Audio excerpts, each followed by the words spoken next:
अस्सलाम वालेकुम बच्चों, कैसे हैं आप? ठीक है, खैरियत से बच्चों। आज इंशाल्लाह हम लोग क्वेश्चन नंबर 17 के 2 पार्ट्स करेंगे। बहुत ही छोटे पार्ट्स हैं, इजी पार्ट्स हैं। बेटा आपको सबसे पहले बोल रहा है सेंट्राइड। इस क्वेश्चन के अंदर सेंट्राइड क्या होता है वो बता देता हूँ।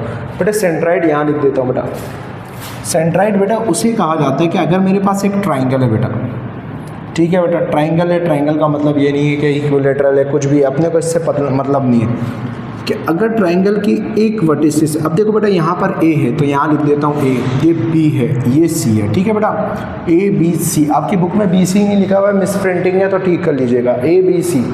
अब बेटा ये वर्टिसेस है, क्या है बेटा? वर्टिसेस।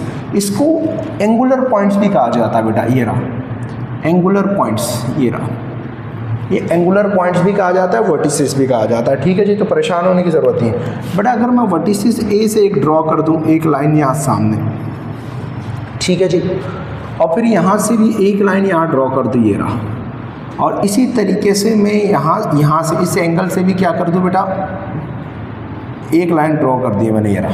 अब बेटा ये सारे तीनों के तीनों लाइनें एक पॉइंट पे क्या कर रही है? मीट कर रही है। अब याद रखना ट्राइंगल पता नहीं मुझे कौन सा है, ठीक है, मीट कर रही है, क्या कर रही है? मुलाकात कर रही है बेटा अच्छा एक और मैं बता देता हूँ। जब ये लाइन यहाँ से लेकर यहाँ ड्रॉ होती है, ये पहली वाली लाइन, बेटा इसे मीडियन कहा जाता है। क्या कहा जाता है? मीडियन, ठीक है। और बेटा ये लाइन जब यहाँ से ड्रॉ की जाती है तो ये दूसरा मीडियन हो गया। जब ये लाइन यहाँ से ड्रॉ की जाती है सामने अपोजिट पे, ये तीसरा मीडियन हो गया। यानी 3 मीडियन मिलकर, कितने मीडियन मिलकर? समझ आइए, मीडियन किसे कहा जाता है? Mid data of the triangle, यानी किसी भी डेटा का मिड पॉइंट जो होता है ना, उसे मीडियन कहा जाता है। तो इस ट्राइंगल का जो मिड है यानी आधा हिस्सा वो ये रहा। और याद रखें, एक और बात मैं बता देता हूँ, लगे हाँ तो अच्छा वो याद आ गया। याद रखना जब भी एक लाइन ड्रॉ होती है ये वाली जैसे, तो ये 2 हिस्सों में बढ़ता है। कौन से हिस्सों में बढ़ता है बेटा? ये 1:2 के हिस्सों में बढ़ता है, ये भी 1:2 के हिस्सों में, ये भी 1:, यानी एक मीडियन का कोई पूछे रेशो क्या है MCQ में, तो आपने बोल देना है 1:2। यानी एक ट्राइंगल है, एक मीडियन यहाँ से आया तो बेटा 1:2, यानी 2 हिस्सों में बढ़ा, क्योंकि आपको पता है जब ये मिलता है ये होगा। क्लियर है? बहरहाल ये आप तो ये तो एक्स्ट्रा बात हो गई, तो ये इसको साइड में रख देते हैं। याद है? क्लियर है? अब देखो बेटा इन तीनों मीडियन जो आपस में पॉइंट मिलकर बनाते हैं, इंटरसेक्ट होता है बेटा, इसे सेंट्राइड कहा जाता है बेटा, जिसको बोला जाता है जी। सेंट्राइड को मेंशन किया जाता है बेटा किससे? जी से। यहाँ तक क्लियर हुआ? सेंट्राइड का एक फार्मूला है, अभी बता देता हूँ, लिख दूंगा मैं। अब मुझसे कह रहा है find the coordinates of the centroid. बोलते हैं कोऑर्डिनेट्स मालूम करो सेंट्राइड के of a triangle whose angular points are. अब देखो बेटा लेट कर लेते हैं बेटा, a बराबर 1,3 x1 y1 के हो जाएगा बेटा। b क्या है? 2,7 बराबर हो जाएगा x2 y2 के हो जाएगा। c बराबर हो जाएगा 5,6 x3 y3 के हो जाएगा। Using centroid formula, capital G sorry, g x, y।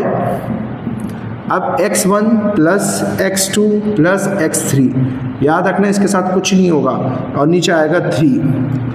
Median है ना भाई, मीडियन का खैर बहरहाल बेटा उस टॉपिक में नहीं जाते। y1 plus y2 plus y3 और नीचे 3 आ जाएगा। ये है बेटा, यहाँ तक कोई मसला? अब बेटा x1 की वैल्यू क्या है? ये पहली वाली वैल्यू x1, दूसरी वाली x2, तीसरी वाली x3 मेंशन कर चुका हूँ मैं। तो 1 प्लस 2 प्लस 5 3 बेटा, यहाँ क्या होगा? y1, ये रहा दूसरी वाली, 3 प्लस 7 प्लस 6 और 3, बस ख़त्म आंसर। 1 प्लस 2 कितना होता है? 3 होता है, और 3 प्लस 5 कितना होता है? 8, तो 8/3 हो गया इसका। और 3 प्लस 6 कितना होता है? 9 होता है। 9 और प्लस 7 कितना होता है? 9 प्लस 7 कितना होता है? 16, तो 16/3। तो बेटा ये आपका क्या हो गया? आंसर हो गया। सर इतना आसान? जी बेटा बहुत आसान है। दूसरा पार्ट कर लेते हैं इसका। दूसरा पार्ट लिख लिया और ये पी क्यू आर की फॉर्म में लेट भी कर दिया, पी क्यू आर लिखा, ये पूरा पॉइंट लिख दिए, x1 y1 x2 y2 x3 y3, x1 x2 x3 y1 y2 y3, ये लिख दिया मेंशन। ठीक है, डायरेक्ट फार्मूला एक बार लिखा हुआ बेटा, डायरेक्ट पुट कर रहा हूँ मैं। ठीक है, तो ये g हो गया x, y, कोऑर्डिनेट्स मालूम करना है x y के। ठीक है, g मेंशन किया होता है सेंट्राइड को।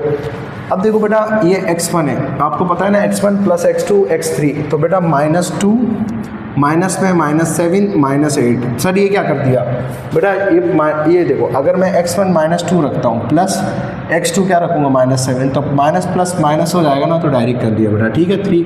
तो बेटा ये भी क्या है, y2 किसमें, y2 क्या है 5 लिख दिया, प्लस 1 लिख दिया, प्लस ये -4। ठीक है बेटा, और ये 3 है बेटा। माइनस प्लस क्या हो गया, माइनस हो गया, तो यहाँ माइनस लिख देता हूँ, जान छुड़ा देता हूँ यार। आसान क्वेश्चन है बेटा, पता नहीं पेपर में आते हैं या नहीं, मैंने नहीं देखे। -2 ये कितना हो गया, -17 कैलकुलेटर में डालोगे आ जाएगा। +1 निकाला तो क्या बचा 5, 6 में से 4 निकाला क्या बचा 2/3 बेटा। ये आपका क्या आ गया बेटा, आंसर आ गया बेटा। उम्मीद करता हूँ ये बात समझ में आ गई होगी बेटा। बहुत इजी क्वेश्चन था, इसको निपटा दिया। इसका आखिरी वाला क्वेश्चन 18 कर लेंगे इंशाल्लाह नेक्स्ट वीडियो में। इजाज़त चाहता हूँ। अस्सलाम वालेकुम।